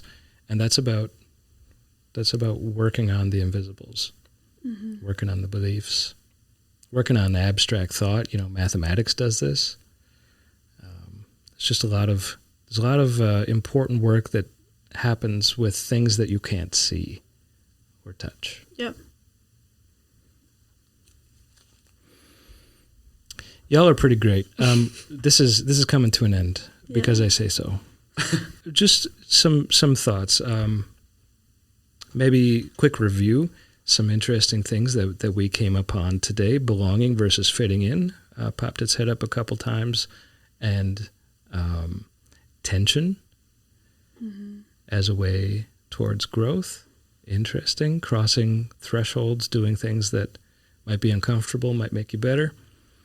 For example, way back, Claire said, you wouldn't be scared if it didn't matter. Yeah. Right? That tension might be a good sign. Might be a good sign. Sonder, what an idea. Say a little bit more, just a little bit more. What both of our guests nodded at that. What am I missing? Where's that come from? I heard it in class with Professor Paustian, actually. Okay. It's a interpersonal communication class. So kind of the idea that you can't truly know another person without recognizing, like, that they're also an individual like you. And then kind of what I said about that word sonder is realizing that their life is just as vivid and complex. And invisible. Yep, invisible. The invisible things that I guess that kind of sums up sonder in and of itself. It's the invisible. Is it somebody's name? What is the word? I think it's just a concept. Yeah. I think it's just the name for the concept. Yeah. How do you spell it? To sonder. Sonder. S-O-N, just like like it ponder, sounds. but it's sonder. Sonder. Like, I don't understand the origin of the word. I think it's a noun. Someone look it up. Right? Okay. Person, place, thing, or idea. Noun. Yeah. Yeah. I think. Okay. Well, anyways, I think that's a major contribution for our readers. And coming from Mark Paustian, of course. Yep. Of course. I hope to get him around these mics sometime. Closing thought here. It's always been interesting to me. I shouldn't say always, but it's become interesting to me the way that gospel chases you. The nature of the gospel. God inverts nature when he introduced the gospel.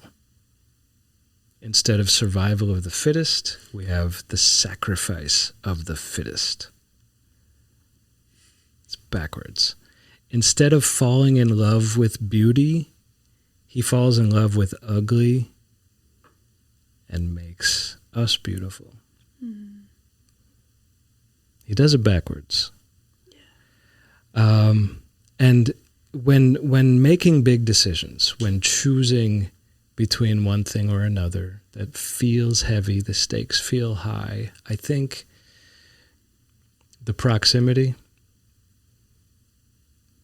what were those words?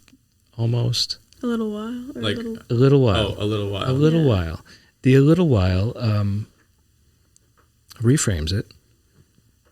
To live as Christ reframes it. That maybe these things are not as important as they seem, and just remember that God's grace chases you wherever you go. You can go to Italy and God can still find you. His grace can find you anywhere. So the external circumstances don't matter so much, so much as they might seem. I really appreciate this conversation. I think y'all did a great job. And what these conversations constantly do for me is maybe Sonder. Mm-hmm. Just reveals, validates, shows that I'm surrounded by brilliant people who think deeply and do things for good reasons and struggle and overcome and all the things that I do too. And I think it helps everyone involved to realize they're not the only one. So thank you all very much. Thank you. Yeah. This was awesome. Been a pleasure. You made it. That's the end of this episode of Whistle the Feast. It was so nice to have you join the table. Whistle the Feast would definitely not be possible without all of the brilliant and delightful people and spaces at Bethany Lutheran College. Head on over to blc.edu to learn more about the college or schedule a visit. Please don't hesitate to reach out if you have any thoughts, questions, or feedback. We always love hearing from our community. You can send feedback directly about the show to feastreaders@gmail.com. A huge shout out to the wonderful people who stretch beyond this campus for sharing their thoughts with us, and our producer, Jaksyn Graham, for orchestrating the numerous edits. And with that, I'm Claire Marcus, alongside Jason Jaspersen, and we want to thank you for tuning in to this episode of Whistle the Feast. See you soon! Get curious, be of good service, and discover what God has given you.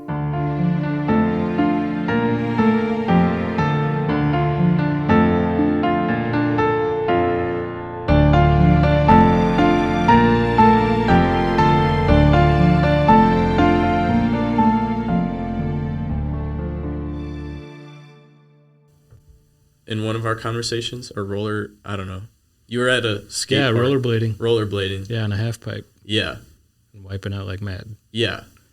And we essentially, I mean, if you want to tell that story, you can. But essentially what we got to is like, you eventually have to choose to go.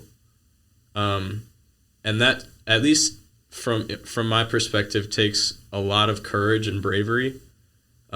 Which for most of my consideration I didn't have. But for you it came so easily. So how do you do that?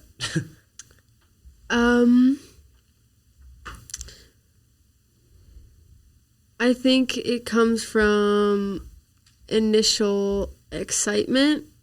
I think opportunities that might come, which isn't necessarily my focus, but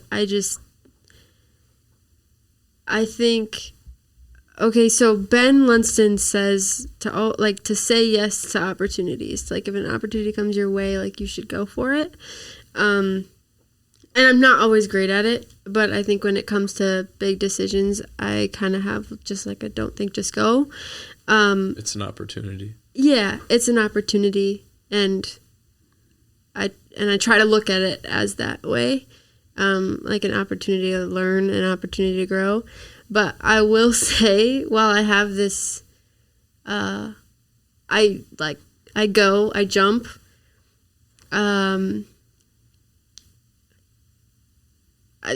I have to figure out how to keep going.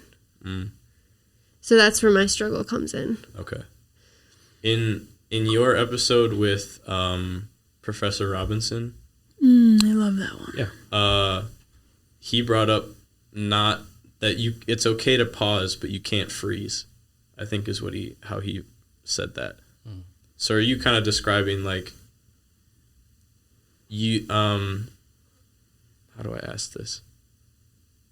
Like once you go, there's kind of like mini battles along the way, and then you're careful to not freeze, essentially. Is that kind of what you're saying, or am I off? No, I think that's fair. I think maybe I'm not careful to not freeze. I just force myself not to. Yeah. Because I'm scared of the outcome of if I do freeze. And there are often times where I do. I have frozen. I also didn't want to talk about this, but I also thought I was going to do psychology, like clinical psychology, when I first came to Bethany. And I froze in that one, like real bad. And ultimately, I didn't go that route. And I think that felt very scary for me. And I often think about, this is not a good way to think about things, but I think I'm a quitter sometimes. And I don't really know if this is answering your question, but I think in those moments I do freeze. Like I can get really excited about things, or I'll get really excited about these opportunities and I'll jump at them. And then can I deliver? And then the idea, then I'm thinking about, can I actually do this? Like, is this, like, did I just, like. It's easy to sign up. Yeah, it's easy to sign up and say yes to everything until all of a sudden you're like struggling and treading water and sorting it into reality. Yeah. And so that's where I think I do freeze. So I don't think I'm careful not to freeze. I either try myself not to, or it happens before I even know. Before I can even consider it, I guess. Okay. I hope that answers your question. It does. Okay. Thank you. Yeah. So would you say, are you now that you have this new like outlook of time compressed, right? Yeah. Are you excited? Yeah, I think so. It gives me more excitement for the day-to-day. I think it's really easy to be excited for your wedding day or, your first job and that kind of thing. But it helps me be like, well, if like time is compressed in my mind now, I guess. It's like, well, each day then is way more precious than I realized. So it helps me work harder. It helps me be faithful in school and training and soccer and that kind of thing. I talked about early in the episode, but like it helps me recognize moments in the moment rather than after, because I now know that each day is more valuable than I thought. Yeah. Is that okay? Yeah. Definitely. What about you guys? Yeah, that's interesting. Like when the host gets interviewed. Mm-hmm. I'm gonna stop that.